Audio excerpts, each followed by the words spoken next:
All right, well, you're standing there, hand on the light timer, asking the same question every grower asks. Flip now or give it one more week? Here's the problem. You're trying to time that switch off of the plants sitting in front of you, but that's not the plant you're about to flower.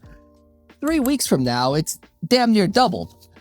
Tonight, we're settling the one decision that quietly runs the entire second half of your grow: when to flip the lights to 12-12 and send the plant into flower. Here's why this one's been on my list. The plant's coming together, the tent's filling in, and now you've got to decide when to pull the trigger, and it's the decision I watch people agonize over the most. Somebody's in the shop every week, healthy plant on their phone, going, is it time? Do I flip or do I wait? Genuinely stuck, because every thread they read gives a different number. So tonight's not a sales pitch, and it's not a flip at exactly this height lecture, because that lecture is the whole problem. If you're in a tent, a closet, a spare room, running photoperiod plants, and you've been circling that light timer for days, this one's built for you. It's how to make that call for your room, not somebody else's grow on the internet. All right, well, here's the moment that kicks this whole thing off.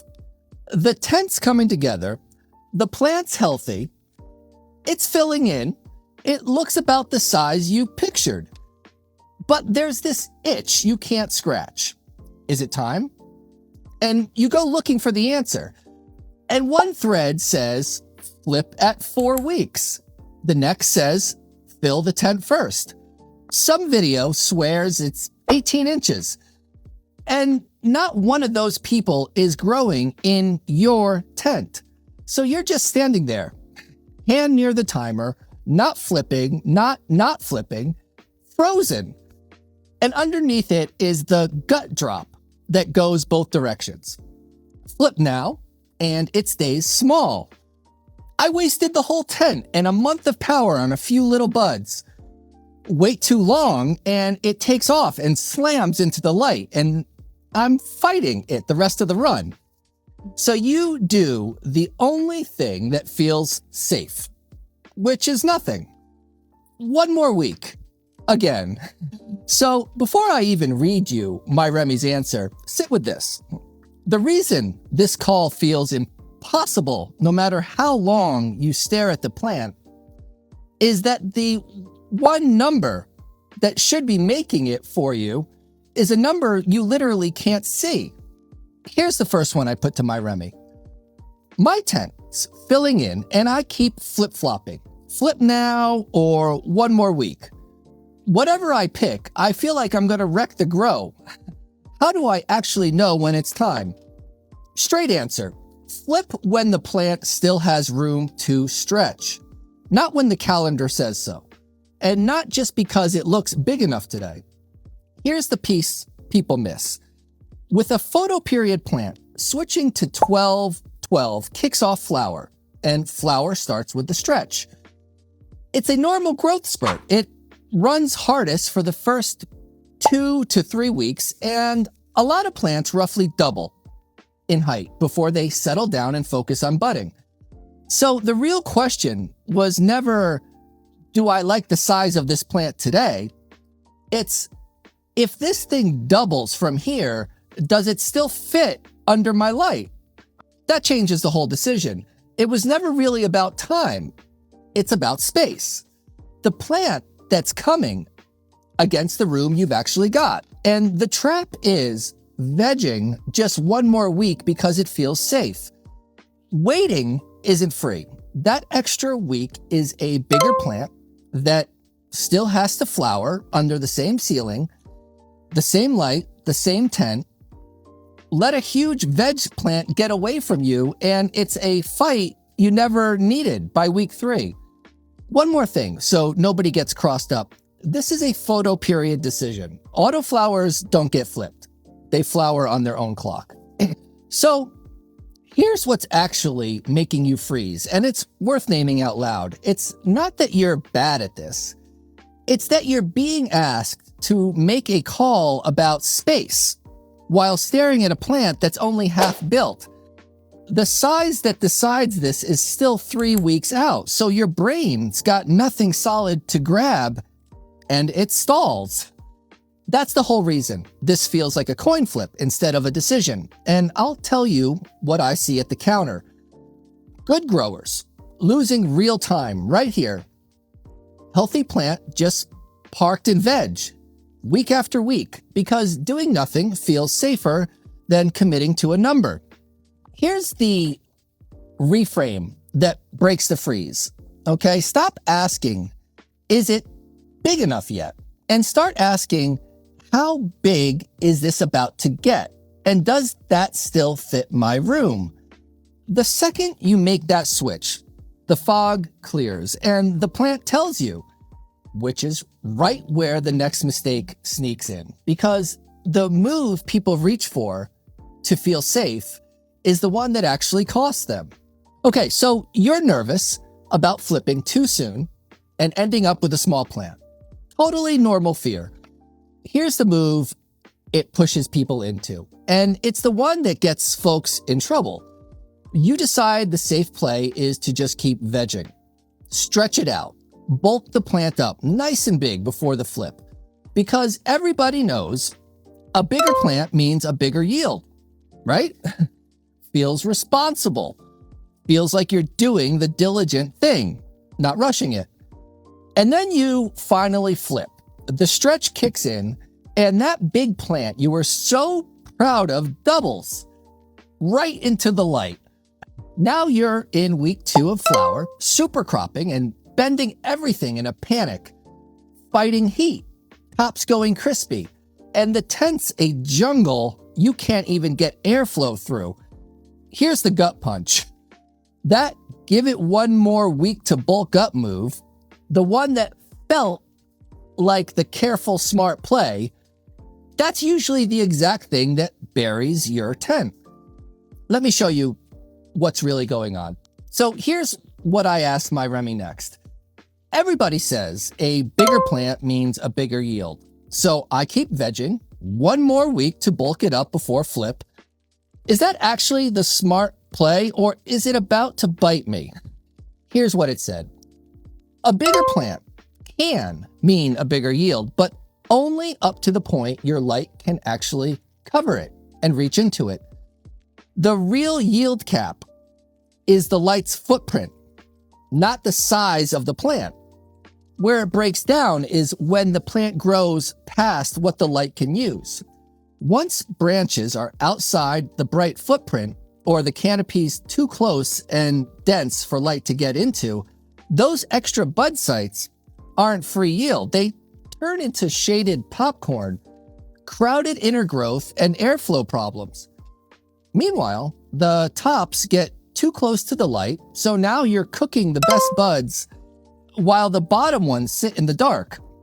That's how one more week of veg turns into a sweaty jungle with larf underneath and a lot of risk in the middle. And the stretch makes it worse.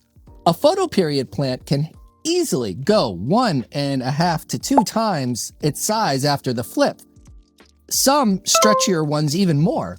So if the plant's already almost too big in veg, flipping it doesn't freeze it. It hits the gas. That's when growers end up panic supercropping and bending everything at once in early flower just to keep it off the LED. So flip based on your finished space, not your wishful veg size. Ask after the stretch, will this canopy still fit under the light with clearance and airflow? If yes, longer veg can pay off. If no, you're just growing future problems.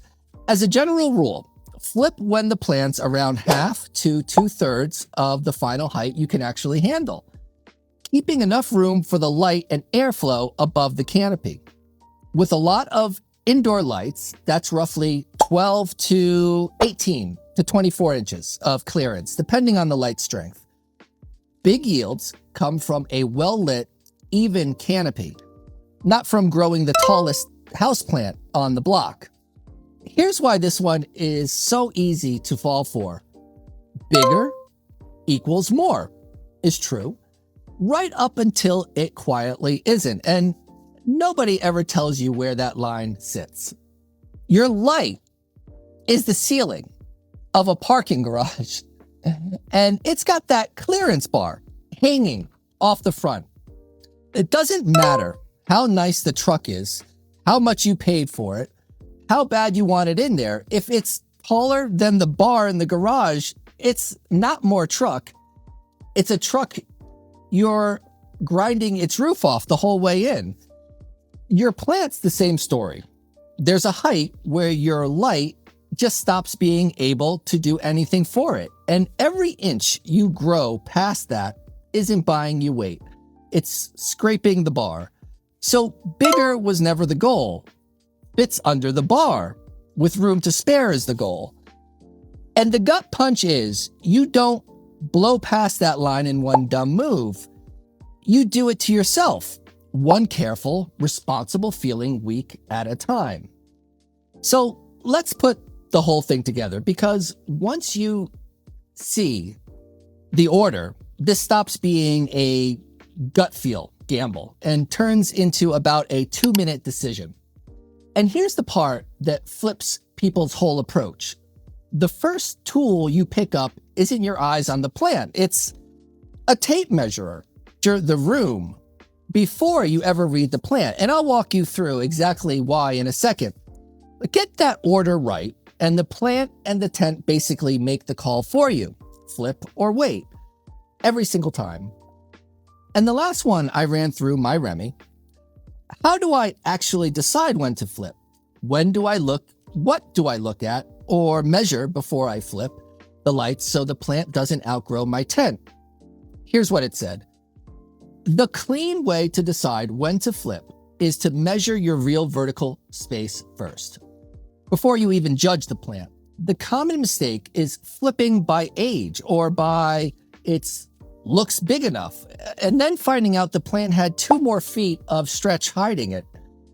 The plant does not care about your tent height. It's going to stretch anyway. Here's the order I'd run every time. First, measure the finished space. Measure the finished space. Take your tent height, subtract the height of the pot, then subtract the safe distance your light needs to stay above the canopy. What's left is the real ceiling your plant has to finish under, not the tent height, the actual usable plant height. So say the tent or the light is 72 inches, the pot's 12 inches, and the light needs 18 inches of clearance. Your finished canopy needs to stay under about 42 inches.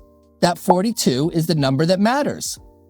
Second, make sure it's a photoperiod. This flip decision is a photoperiod thing because you're starting flower by changing the light to 12 on, 12 off. Autos don't apply. They flower on their own schedule. Third, estimate the stretch. Rule of thumb, not law. Indica-leaning plants often stretch milder, around 1.5 to 2 times the size at flip. Sativa-leaning can stretch harder, around 2 to 3 times. If you don't know the strain, treat it like a big stretcher and play it safe. Unknown plants love to look innocent in veg and then turn into giraffes in flower. Fourth, do the space math. A rough starting point is to flip when the plant's around half of your real ceiling. If your usable finish height is 42 inches, flipping around 21 inches tall is a responsible spot. A little sooner for stretchy plant, a little later for a compact one. The goal is simple. After the stretch, the canopy still clears the light. Then read the plant and the footprint. Only flip a plant that's genuinely healthy and actively growing. Good color, steady new growth, no big stress event going on. If you are chasing full coverage, aim for roughly 60 to 70% of the footprint filled before you flip. The plant usually fills the rest during the stretch. But here's the priority that settles ties. If height's about to become the limit, flip anyway. You can keep spreading and training the plant wider through the first couple of weeks of stretch. You cannot get vertical space back once it's gone. Once you commit. Get your trellis or support in place, spread the tops evenly, and manage the height as it stretches. Don't wait until the plant's kissing the light and then try to fix it with panic yoga. That's how branches snap. Giraffes in flower, that was a good one. If you keep one thing from tonight, keep the order and keep that it starts with the tape measure, not the plant. Here's the everyday version. When you buy a couch, you don't fall for the biggest one on the showroom floor and then pray it fits through your door. You measure the doorway and the room first, then you go find the couch that fits. Growing, everybody does it backwards. We grow the plant we want, then stand there hoping the tent can somehow take it. Flip that around, and the whole decision gets calm. Your room is fixed, the doorway isn't moving, so you let the room set the size, and you pick the flip that lands the finished plant inside it. And when the space math and the "but my canopy's not full yet" feeling disagree, let the space win every time. You can talk a canopy into filling wider later. You will never talk the ceiling into getting taller. That's the whole game. The room votes first. So here's what I really want sticking with you tonight. The question you've been circling, flip now or one more week, was never really a time question. It's a space question. You're not flipping the plant that's in the tent. You're flipping the plant it's about to become. And that plant is nearly twice as tall. That's the thing I flipped on you at the very top. You were timing the switch off a plant that doesn't exist yet. And that's exactly why it felt impossible. So here's the whole episode in one move. Measure the room before you read the plant. Veg builds the height. The stretch spends it. So do that math before you touch the timer. And that empty space up top on flip day that's making you nervous, that's not wasted room. That's the room the stretch is about to move into. Flip for the plant that's coming, not the one you're looking at. And if this is how you want to think about your grow, calm, in order, one lever at a time, we wrote it all down. It's called the Stability Playbook. The exact order we read a plant across the counter, the mistakes we see every single week, and the calm fix for each. It's free, links in the bio and up in our story right now. Grab it. If you're catching this on replay, I want to hear it. What's the worst flip timing call you ever made? Flipped way too early and got a tenth of popcorn? Or waited too long and grew a monster you couldn't fit? Drop it in the comments. Somebody's standing at the timer right now, and your story might be the thing that saves their run. And if you've got a timing situation eating at you, a plant you're not sure is ready, a stretch that got away from you last round, drop it below. We pull grow problems straight out of these comments and break them down on future shows. And one more thing, if you've got a photo that shows tonight's lesson, send it in. A tape measure held up against your tent doing the math, a plant that stretched right into the light before you caught it, or a canopy that filled the footprint perfectly because you flipped it at the right time. We might feature it during the week to drive the lesson home. No promises, but we do look at everyone. This is the whole reason we built Green Zone the way we did. Half the folks who walk in here, sure they need to squeeze out one more week of veg, walk out having decided to flip this weekend and stop sweating it. And that's a win in my book. And MyRemy is right there on the website, free. Tell it your tent height, your pot size, and your strain, and it'll give you a clean baseline on when to flip instead of 10 forum threads yelling different numbers. If you're local or anywhere in New England, come see us in Worcester. Bring your measurements of your tent and a photo of your plant, and we'll do the flip math with you right at the counter. Real growers, real talk, no fluff. Good night, everyone.